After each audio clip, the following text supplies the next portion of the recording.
Movie की शुरुआत में हम कैंग को देखते हैं, जो सालों पहले एक बहुत खूंखार प्रोफेशनल किलर हुआ करता था, जिसे लोग पैसे देकर अपने दुश्मनों को मरवाया करते थे।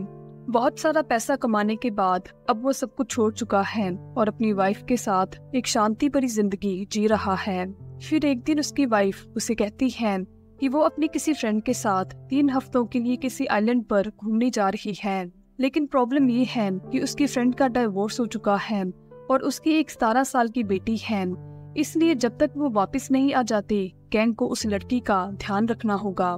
कैंग पहले तो ये काम करने से मना कर देता है, लेकिन फिर उसकी वाइफ के फोर्स करने पर वो उसकी बात मान जाता है, क्योंकि वो अपनी वाइफ से बहुत प्यार करता है।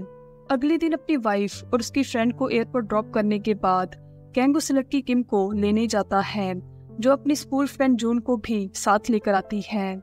यहाँ वो लड़की किम कैंग से पूछती है कि क्या वो कुछ दिनों के लिए अपनी फ्रेंड जून के घर रुक सकती है, लेकिन कैंग ये बात उसकी मॉम को नहीं बताएगा। कैंग जो पहले से ये चाहता था, वो उसकी बात मान जाता है, पर उन दोनों को ड्रॉप करने से पहले वो किम का पर्स लेकर उसमें कुछ पैसे रख देता है, ताकि किम को बाद में कोई परेशानी ना हो। अब कैंग अपने घर आकर सो जाता है कि तभी देर रात उसे किम की कॉल आती है, जो उसे कहती है कि वो किसी रेस्टोरेंट में अकेली बैठी हुई है और उसके पेट में बहुत दर्द हो रहा है, इसलिए वो जल्दी से उसके पास आ जाए। कैंग सोचता है कि उसकी वाइफ ने उसे ये कहाँ फंसा दिया है, लेकिन फिर भी किम को अपनी रिस्पॉन्सिबिलिटी समझते हुए वो अपनी गहरी नींद से उठकर वहाँ पहुँचता है, मगर वहाँ का व्यू देख वो दंग रह जाता है, क्योंकि किम अपने किसी स्कूल फ्रेंड के साथ वहाँ आराम से बैठी हुई थी और उसके पेट में भी कोई दर्द नहीं हो रहा था। वो बस कैंग के साथ प्रैंक कर रही थी, जिसे सक्सेसफुल होता देख वो बहुत खुश होती है। फिर किम कैंग को बताती है कि जून ने उसे बाहर मिलने को बुलाया है, इसलिए उसका यहाँ कोई काम नहीं है, तो वो वहाँ से चला जाए।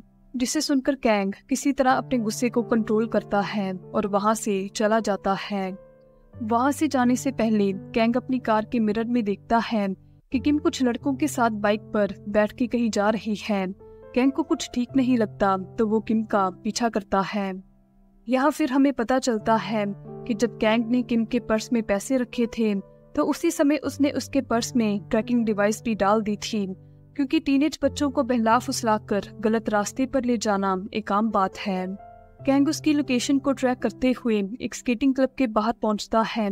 क्लब के अंदर एक लड़की जिसका नाम हना है, वो किम को अपने किसी क्लाइंट के साथ सोने के लिए कहती है, जिसके बदले में वो किम को बहुत सारे पैसे देने की ऑफर करती है। मतलब एक तरह से वो किम को प्रोस्टिट्यूशन के लिए मजबूर कर रही है, जिसमें उसे उसकी फ्रेंड जून और उस रेस्टोरेंट वाले लड़के ने फंसाया होता है। किम हना को इस काम के लिए मना कर देती है और फिर वहाँ कैंग की एंट्री होती है। वो हना को वार्निंग देते हुए कहता है कि अगर वो इन दोनों लड़कियों को यहाँ से जाने देगी तो बात यहीं खत्म हो जाएगी। लेकिन वो लड़का कैंग को बहुत हल्के में लेता है और उसे मारने के लिए उसकी तरफ बढ़ता है। कैंग कुछ सालों पहले एक बहुत बड़ा प्रोफेशनल किलर हुआ करता था, तो उसके लिए इन बच्चों से निपटना बाएं हाथ का खेल है। कैंग उस लड़की का चाकू छीन लेता है और साथ ही वहाँ मौजूद बाकी लड़कों को भी धो डालता है। हना को ये सब देख बहुत गुस्सा आता है, इसलिए वो अचानक से जाके कैंग के पेट में चाकू मार देती है, जिसके बाद कैंग उसके मुंह पर एक जोरदार पंच मारता है, जिससे वो बेहोश होकर वहीं गिर जाती है। फिर कैंग किम को लेकर अपने घर आ जाता है। वहीं कल रात की घटना से इम्प्रेस होकर किम अब कैंग से थोड़ा अच्छे ढंग से पेश आने लगती है। फिर एक रात जब वो दोनों डिनर करके अपने घर वापस लौट रहे होते हैं, तो रास्ते में पुलिस चेकिंग चल रही होती है। इंस्पेक्टर ली कैंग की कार को रुकवा के जब उससे कुछ पूछताछ करता है, तो तब कैंग को पता चलता है कि कल रात यहाँ कुछ लड़कों का मर्डर हुआ था, जिसकी छानबीन यहाँ की पुलिस कर रही होती है। पूछताछ के बाद उस रात घर पहुंचकर कैंग इस मर्डर केस की रिसर्च करता है, तो तब उसे पता लगता है कि मरने वाले लड़के वही हैं जिनको कल रात उसने क्लब में पीटा था। जिसके बाद कैंग को समझ आ जाता है कि ये बहुत सीरियस मैटर है और इसमें बहुत पावरफुल लोग शामिल हैं। अगले दिन इंस्पेक्टर ली कैंग से मिलने उसके घर जाता है। वो कैंग को अपने फोन में एक सीसीटीवी फुटेज दिखाता है, जिसमें दिखता है कि कैंग की कार उस रात उस रोड के पास से गुजरी थी जहां उन लड़कों का मर्डर हुआ था। यहाँ कैंग इंस्पेक्टर ली को कहता है कि उस रात उसके अलावा और भी बहुत गाड़ियां उस रोड से गुजरी होंगी। जिसके बाद वो कैंग को एक और फुटेज दिखाता है जिसमें वो लड़का जिसका उस रात मर्डर हुआ था, उसकी बाइक के पीछे एक लड़की बैठी हुई थी जो दिखने में किम के जैसे लगती है, लेकिन फोटो ब्लड होने की वजह से ये कंफर्म नहीं हुआ कि सच में वो किम ही है। इंस्पेक्टर ली के जाने के बाद किम बहुत डरते हुए कैंग से उस रात के लिए माफी मांगती है। किम का डरा हुआ चेहरा देख कैंग को एक लड़की की याद आ जाती है जो जिंदगी से हार चुकी थी और सुसाइड करने से पहले एक बार किसी को अपने गले से लगाना चाहती थी। तब कैंग ने उसकी लास्ट विश को पूरा करने के लिए उसे अपने गले से लगाया था। फिर किम के फोन पर किसी की कॉल आती है और दूसरी तरफ उस रात वाली लड़की हना होती है।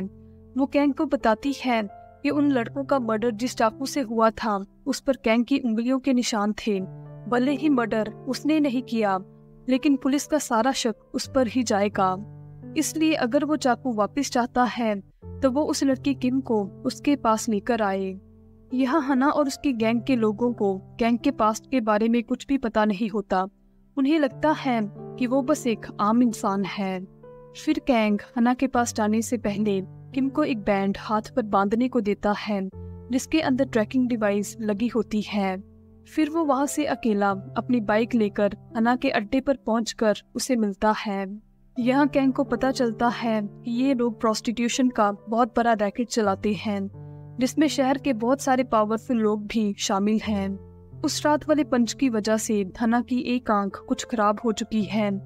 हना के साथ वहाँ उसका एक पार्टनर भी होता है जो इन सब कामों में उसका साथ देता है। कैंग से निपटने के लिए उन्होंने एक मोटा गुंडा भी हायर किया होता है जो जब कैंग को मारने आता है तो कैंग कुछ ही पलों में उसे वही ढेर कर देता है। फिर कैंग उन दोनों से उस रात वाला चाकू मांगता है तो घबरा कर हना का पार्टनर कैंग की तरफ चाकू फेंक देता है। जैसे ही कैंग वो चाकू उठाने के लिए आगे बढ़ता है तो वो आदमी कैंग के ऊपर गोलियां चलाते हुए वहां से भाग जाता है। कैंग उसे पकड़ने के लिए उसके पीछे जाता है तो यहाँ उसका सामना रशियन माफिया यूरी से होता है। यूरी खुद भी एक प्रोफेशनल किलर है, इसलिए दोनों एक दूसरे को फाइट में जबरदस्त टक्कर देते हैं जिसमें कैंग यूरी को घायल करके वहां से चला जाता है। घर पहुंचकर वो टूटे हुए सीसीटीवी और कुछ लोगों के पैरों के निशान को देखकर समझ जाता है कि किम को किडनैप कर लिया गया है। फिर कैंग किम के हाथ में बंधे उस ट्रैकिंग डिवाइस को ट्रैक करके एक सुनसान घर में पहुंचता है जहां उसे किम तो नहीं मिलती मगर वहां उसे हना मिल जाती है।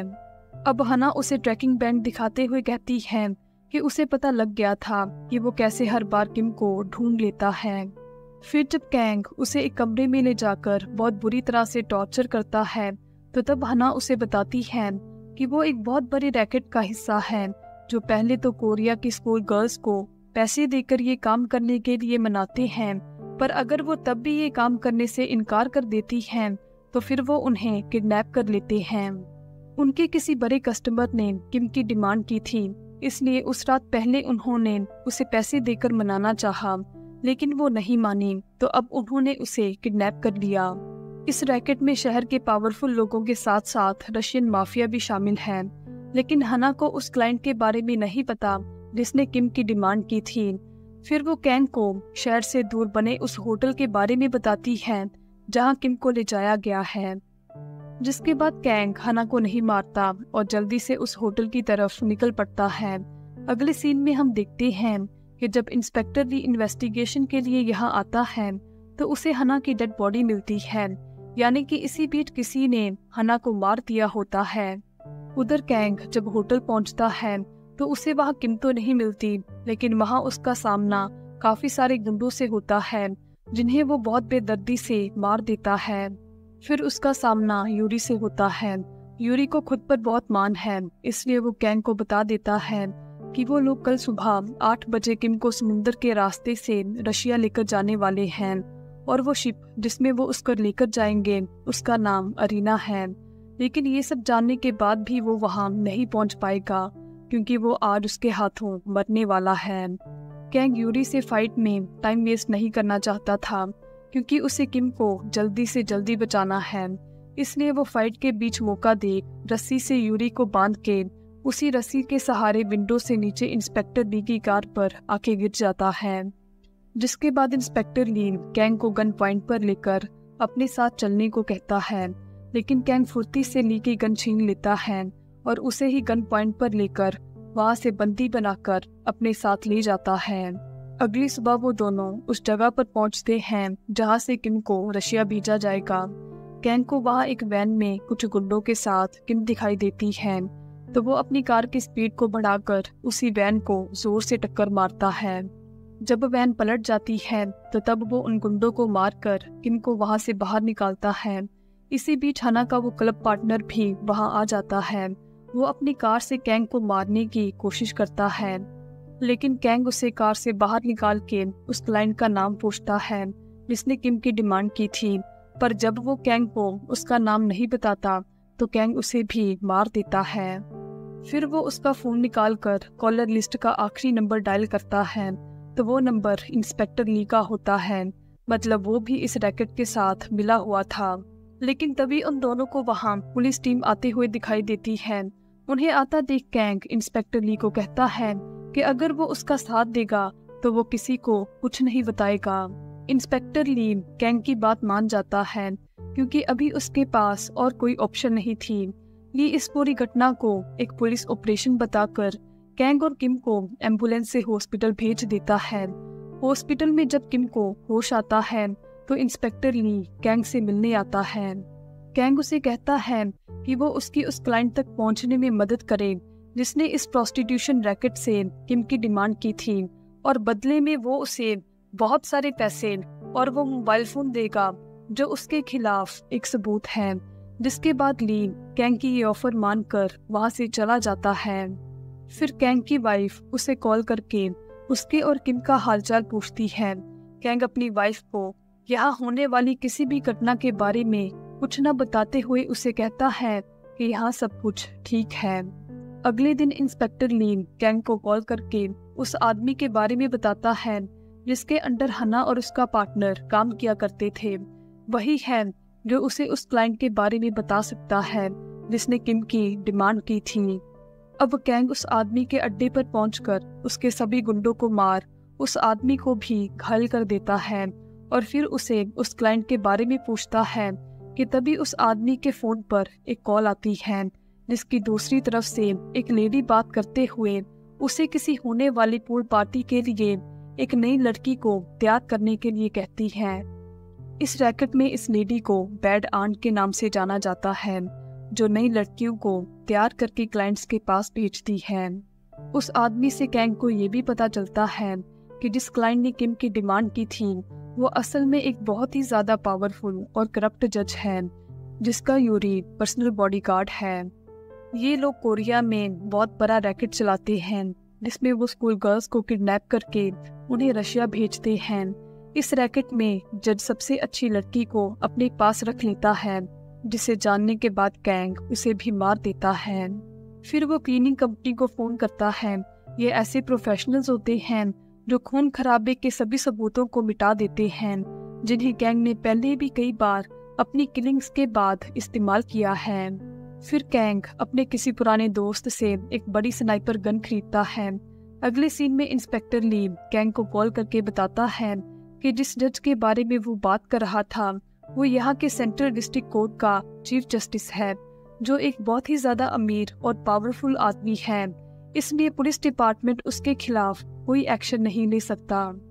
इसके बाद कैंग उस जगह पहुंचता है जहां वो पूल पार्टी चल रही होती है, जिसका एड्रेस उसे बैड आंट की बातचीत से पता चल गया होता है। वो अपनी स्नाइपर गन से वहां बाहर खड़े सारे बॉडीगार्ड्स को एक एक करके मार देता है। फिर हम देखते हैं कि बैड आंट ने आज उस जज के लिए एक नई लड़की का इंतजाम किया है। बाहर के बॉडीगार्ड्स को मारने के बाद कैंग अंदर जाकर सभी बॉडीगार्ड्स को मारना शुरू कर देता है। यूरी भी कैंग को मारने के लिए उसकी तरफ बढ़ता है।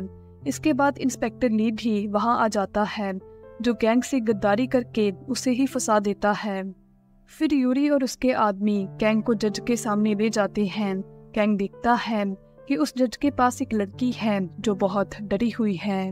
कैंग उस जज से पूछता है कि क्या वो वही क्लाइंट है जिसने किम की डिमांड की थी, जज कैंग के सवाल का कोई जवाब न देते हुए हंस के कैंग से हाथ मिलाता है और फिर वो अपने आदमियों से कहता है कि वो कैंग को बाहर ले जाकर मार दें। फिर ली कैंग को गन पॉइंट पर रख के बाहर ले जाता है। इससे पहले कि ली उसको शूट करता, कैंग उस पर पलटवार करके उसकी और जज के सभी बॉडीगार्ड्स की अच्छे से पिटाई करता है। कैंग ली को कहता है कि उसने इसलिए उसके आगे सरेंडर किया क्योंकि वो जज तक पहुंचना चाहता था। जिसके बाद वो ली की गन से उन सबको शूट कर देता है कि तभी वहाँ यूरी आ जाता है और कैंग पर गोलियां चलाने लगता है। क्योंकि ये दोनों ही अच्छे फाइटर्स हैं, इसलिए ये एक दूसरे को बराबरी की टक्कर देते हैं। यहाँ कैंग के पास फाइटिंग स्किल के साथ साथ सच्चाई की ताकत भी थी, तो इसलिए वो यूरी पर भारी पड़ता है और अंत में वो उसे मार देता है। फिर वो जज के पास पहुंचता है। कैंग को देखते ही जज की हालत खराब हो जाती है। वो कैंग से कहता है कि मुझे मारकर उसे कुछ नहीं मिलेगा, लेकिन अगर वो उसके साथ मिल जाए तो उसे बहुत कुछ मिल सकता है। कैंग जज से कहता है कि उसे कुछ भी नहीं चाहिए, वो बस उसे ये बता दे कि बैड आंट कौन है। जिसके बाद जज उसे बताता है कि असल में किम की मदर ही बैड आंट है, जो सालों से इस प्रोस्टिट्यूशन रैकेट को चला रही है। वो पुलिस से बचने में उसकी मदद करता है और बदले में वो उसे नई और सबसे सुंदर लड़कियां लाकर देती है। यहाँ कैंग उससे पूछता है पर उसने अपनी ही बेटी के साथ ऐसा क्यों किया। जज कैंग को बताता है कि वो किम की बायोलॉजिकल मॉम नहीं है, बल्कि वो उसकी स्टेप मॉम है, जिसकी वजह से शायद वो किम को पसंद नहीं करती। अब जज से सब कुछ जानने के बाद कैंग जज को भी शूट कर देता है, क्योंकि वो इस प्रोस्टिट्यूशन रैकेट से जुड़े हर इंसान को खत्म कर देना चाहता है। फिर हम किम की स्टेप मॉम को दूर किसी आइलैंड में कैंग की वाइफ के साथ एंजॉय करते हुए देखते हैं कि तभी उसे किसी की कॉल आती है, इसलिए वो प्राइवेसी के लिए अपनी कार में जाकर बैठ जाती है। ये कॉल उसे जज के फोन से आई थी, जो उसका साथ दे रहा था। जब वो कॉल उठाती है तो दूसरी तरफ से कैंग बात कर रहा होता है, जो उसकी कार की बैक सीट पर बैठा होता है। कैंग को वहां देख वो शॉक हो जाती है। साथ में उसे ये भी समझ आ जाता है कि अब उसका सारा खेल खत्म हो चुका है, क्योंकि कैंग ने उसकी सारी गेम पलट दी है। यहाँ वो कैंग को बताती है कि किम उसकी स्टेप डॉटर है, इसलिए उसे किम से कोई प्यार कोई लगाव नहीं है।